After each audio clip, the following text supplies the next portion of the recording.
নমস্কাৰ স্বাগতম মোৰ এছ আছামি চেনেলে প্ৰিয় ছাত্ৰ ছাত্ৰীসকল আজি ক্লাছ 8ৰ ভূগোল আৰু অৰ্থনীতি বিজ্ঞানৰ একেবাৰে শেষৰ যোনটো পাঠ আছে পাঠ 12 গ্ৰাহকৰ সজাগতা অধিকাৰ আৰু সুৰক্ষা এই পাঠটিৰ অনুশীলনীৰ যিমানখিনি কোৱেশ্চন আনসাৰ আছে সম্পূৰ্ণ কোৱেশ্চন আনসাৰ আমি এইটো ভিডিঅ'ত আলোচনা কৰিম তো ব'লা ভিডিঅ'টো দীঘল নকৰাকৈ কোৱেশ্চন আনসাৰখিনি আৰম্ভ কৰোঁ 1 নম্বৰ চমু উত্তৰ লিখা 1 নম্বৰ কৈছে কৰটো কি কৈছে চোৱা গ্ৰাহক সজাগতাৰ আৱশ্যকতা আছেনে তোমাৰ উত্তৰ সাপেক্ষে দুটি যুক্তি আগবঢ়োৱা ইয়াৰ উত্তৰ হৈছে গ্ৰাহক সজাগতাৰ আৱশ্যকতা আছে তোমাৰ উত্তৰ সাপেক্ষে দুটি যুক্তিবিলাক হৈছে 1 নম্বৰ যুক্তি সজাগ নহলে গ্ৰাহক আৰ্থিক লোকচানত পৰিব পাৰে 2 নম্বৰ মিয়াদ উকলি যোৱা সামগ্ৰী ক্ৰয় কৰিলে স্বাস্থ্যৰ ক্ষতি হ'ব পাৰে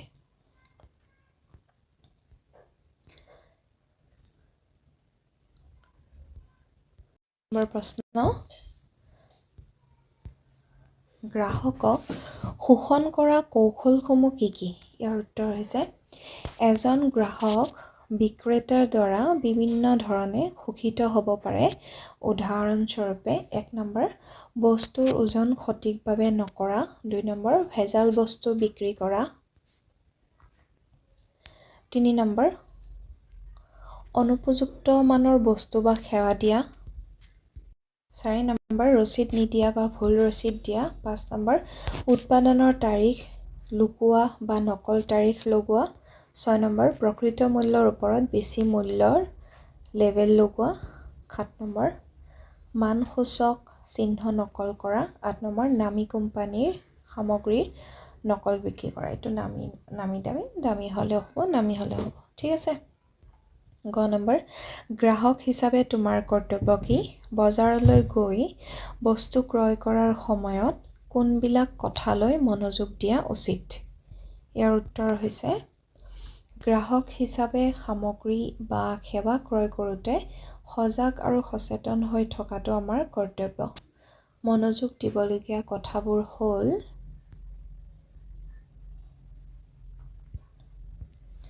1 নম্বৰ বস্তুৰ গুণাগুণ দাম আৰু ওজন চোৱা 2 নম্বৰ ওজন বা জোখ সঠিক নে নহয় পৰীক্ষা কৰা 3 নম্বৰ বস্তু কিনাৰ পিছত ৰচিদ লোৱা 4 নম্বৰ মানসূচক চিহ্ন আছে নে নাই চোৱা 5 নম্বৰ দীৰ্ঘস্থায়ী সামগ্ৰীৰ ক্ষেত্ৰত গেৰাণ্টি বা ৱাৰেণ্টি লোৱা 6 নম্বৰ পেকেটযুক্ত বস্তুৰ উৎপাদনৰ তাৰিখ ম্যাদ উকলা তাৰিখ আৰু MRP লক্ষ্য কৰা পাৰিবা না ভিডিঅ'টো ৰখাই কিনে আনসাৰবিলাক লিখি ল'বা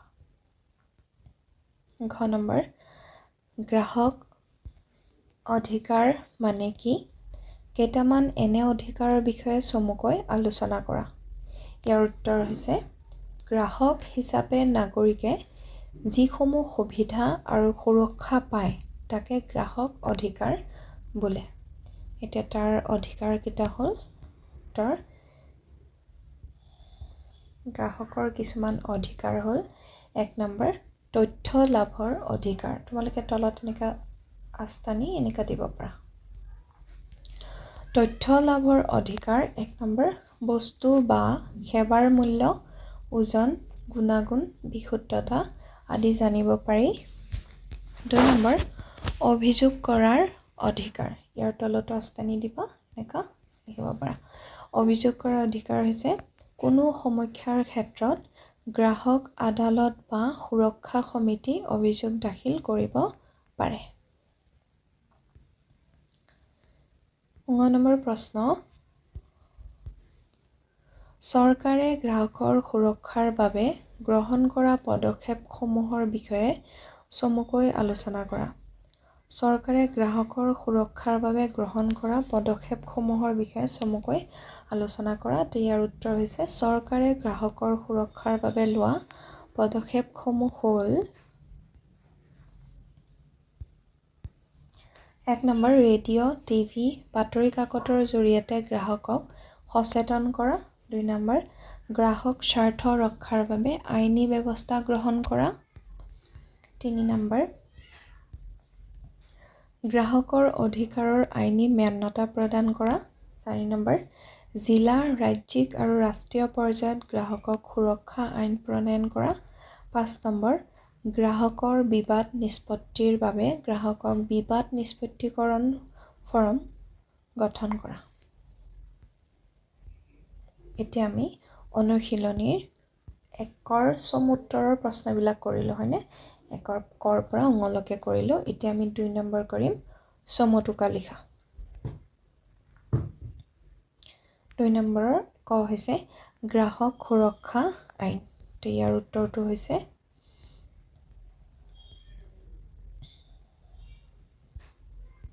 পইণ্টতে লিখিবা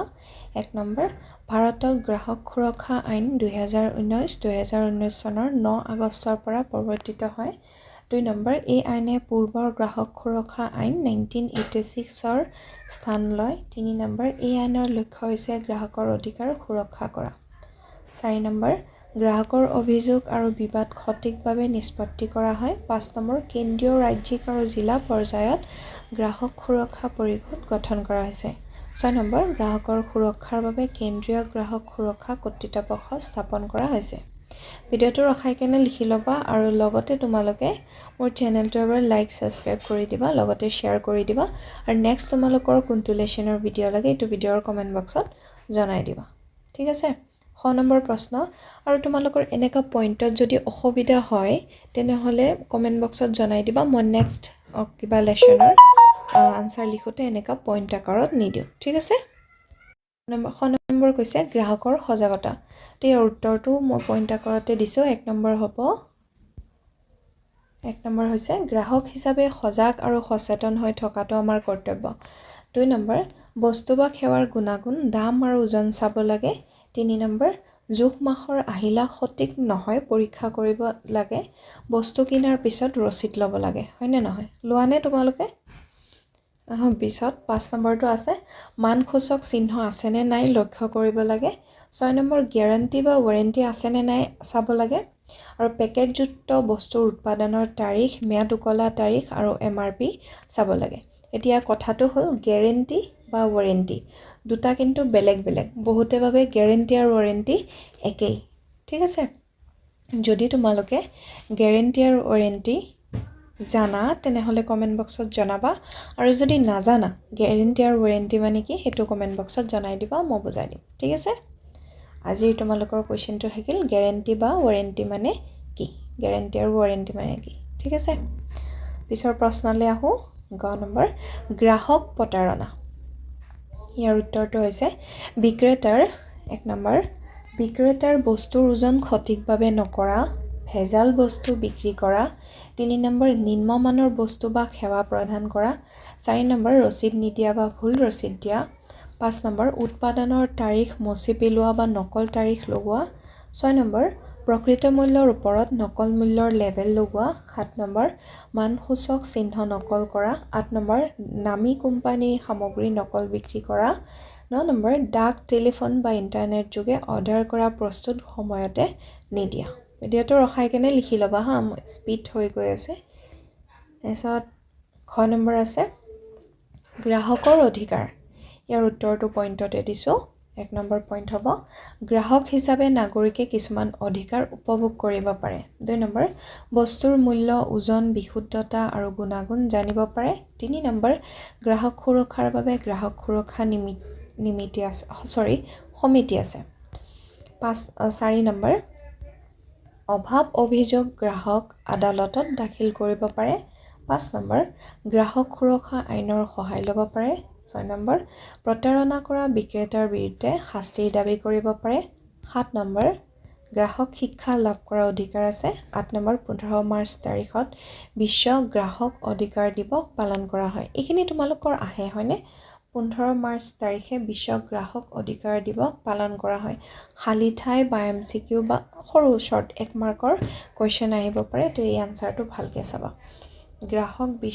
পাতিত কিছুমান তোমালোকে চাবা জানি থোৱা আছে এইখিনি বহুত ইম্পৰ্টেন্ট হয় পেজ নম্বৰ 107 ত আছে জানি থোৱা আছে চোৱা জানি থোৱা এইখিনি পঢ়িবা MRP মানে কি ঠিক আছে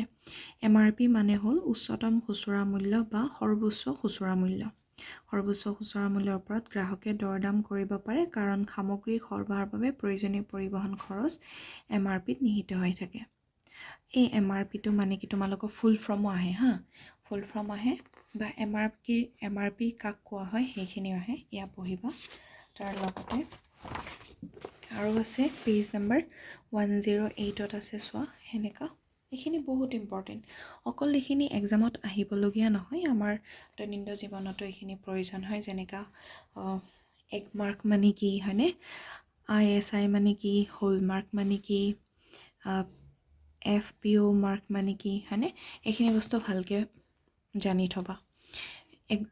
এগমাৰ্ক মানে চোৱা আমাৰ দেশৰ কৃষি ক্ষেত্ৰৰ পৰা উৎপাদিত খাদ্য সামগ্ৰী যেনে খোৱা তেল আটা ময়দা ডালিয়া ঘি মাখন বিভিন্ন মছলা আদিৰ ক্ষেত্ৰত এগমাৰ্ক চিহ্নিত কৰা হয় হা পিছত ISI আমি এইটো বস্তু বহুত দেখা পাওঁ হয়নে কিছুমান বস্তুৰ পিছপিনে বা হেৰিত ব্যৱহাৰযোগ্য শিল্পজাত সামগ্ৰী যেনে ৰড প্ৰেছাৰ কুকাৰ ষ্টীলৰ বাচন বৈদ্যুতিক সামগ্ৰী আদিৰ ক্ষেত্ৰত ISI চিহ্নিত ব্যৱহাৰ কৰা হয় হলমাৰ্ক থাকে হয়নে মূল্যৱান ধাতু যেনেকৈ সোণ ৰূপ প্লেটিনাম আৰু এইবোৰৰ দ্বাৰা তৈয়াৰী অলংকাৰৰ ক্ষেত্ৰত হলমাৰ্ক চিহ্নিত কৰা হয় FPO হৈছে ফল মূলৰ পৰা বিশেষ পদ্ধতিৰ দ্বাৰা পৰিৱৰ্তন সাধিত খাদ্য যেনে জাম জেলি আচাৰ চৰ্বত আদিৰ ক্ষেত্ৰত FPO চিহ্নিত থকাটো বাধ্যতামূলক হয়নে এইখিনি বস্তু তোমালোকে ভালকে চাবা তাৰ লগতে আৰু আছে এই জানি থোৱা এইখিনি পঢ়িবা লেসনটো আমাৰ দৈনন্দিন জীৱনত ব্যৱহাৰ হোৱা বহুতখিনি ইম্পৰ্টেণ্ট বস্তু ইয়াত দিয়া আছে সেইকাৰণে লেসনটো মই ফাৰ্ষ্টতে কৈছোঁ একদম ফাৰ্ষ্টৰ পৰা লাষ্টলৈকে যিমান পাৰা ফাৰ্ষ্টৰ পৰা লাষ্টলৈকে এবাৰ ৰিডিং দিবা আৰু জানি থোৱাবিলাক ভালকে পঢ়িবা 9 নম্বৰ গ্ৰাহক আদালত ইয়াৰ উত্তৰটো পইণ্টতে দিছোঁ 1 নম্বৰ হৈছে গ্ৰাহকৰ বিবাদ নিষ্পত্তিৰ বাবে গ্ৰাহক আদালত গঠন কৰা হয় 2 নম্বৰ ইয়াক গ্ৰাহক বিবাদ নিষ্পত্তিকৰণৰ ফৰাম বুলিও কোৱা হয় 3 নম্বৰ সকলো শ্ৰেণীৰ গ্ৰাহকে ইয়াত অভিযোগ দাখিল কৰিব পাৰে 4 নম্বৰ গ্ৰাহক আদালতত 3টা পৰ্যায়ত গঠিত হয় এই পৰ্যায়খিনি লিখিবা গ্ৰাহক আদালতত 3টা পৰ্যায়ত গঠিত হয় 1 নম্বৰ ক জিলা পৰ্যায়ত জিলা বিবাদ নিষ্পত্তিকৰণ ফৰাম 2 নম্বৰ ৰাজ্যিক পৰ্যায়ত ৰাজ্যিক বিবাদ নিষ্পত্তিকৰণ আৰু ঘ নম্বৰ ৰাষ্ট্ৰীয় পৰ্যায়ত ৰাষ্ট্ৰীয় বিবাদ নিষ্পত্তিকৰণ ফৰ্ম ঠিক আছে সৰুৰ পৰা ডাঙৰলৈকে গৈছে পিছৰ 3 নম্বৰ আছে শুদ্ধ অশুদ্ধ নিৰ্ণয় কৰা এইখিনি পাৰিবাই প্ৰথমটো কৈছে ক গ্ৰাহক সুৰক্ষা আইন কেৱল দোকানত ক্ৰয় কৰা বস্তুৰ ক্ষেত্ৰতহে প্ৰযোজ্য নহয় এইটো অশুদ্ধ ঠিক আছে খ নম্বৰ গ্ৰাহকৰ সুৰক্ষাৰ ক্ষেত্ৰত ভাৰতে একমাত্ৰ ৰাষ্ট্ৰ যিখন আইন প্ৰণয়ন কৰিছে এইটো শুদ্ধ গ নম্বৰ শোষণৰ বলি হোৱা গ্ৰাহকে জিলা বিবাদ নিষ্পত্তিকৰণৰ ফৰামত গোচৰ তৰিব লাগে এইটো শুদ্ধ ঘ নম্বৰ কেৱল মূল্যৱান আৰু দামী বস্তুৰ ক্ষেত্ৰতহে গ্ৰাহক সুৰক্ষা আইন প্ৰযোজ্য এইটো অশুদ্ধ আমি সকলো বস্তুৰ ক্ষেত্ৰতে কৰিব পাৰি 9 নম্বৰ কৃষিজাত সামগ্ৰীৰ মান বিশিষ্টতাৰ প্ৰমাণ হিচাপে হলমাৰ্ক চিহ্ন ব্যৱহাৰ কৰা হয় এইটো অশুদ্ধ কৃষিজাত সামগ্ৰীত হলমাৰ্ক চিহ্ন ব্যৱহাৰ কৰা নহয় মই মাজতে এটা ভিডিঅ'ত দেখাইছোঁ ক'ত কি ব্যৱহাৰ কৰা হয় হলমাৰ্ক ISI ক'ত ব্যৱহাৰ কৰা হয় ঠিক আছে সেইকাৰণে এইখিনি তোমালোকে ভালকে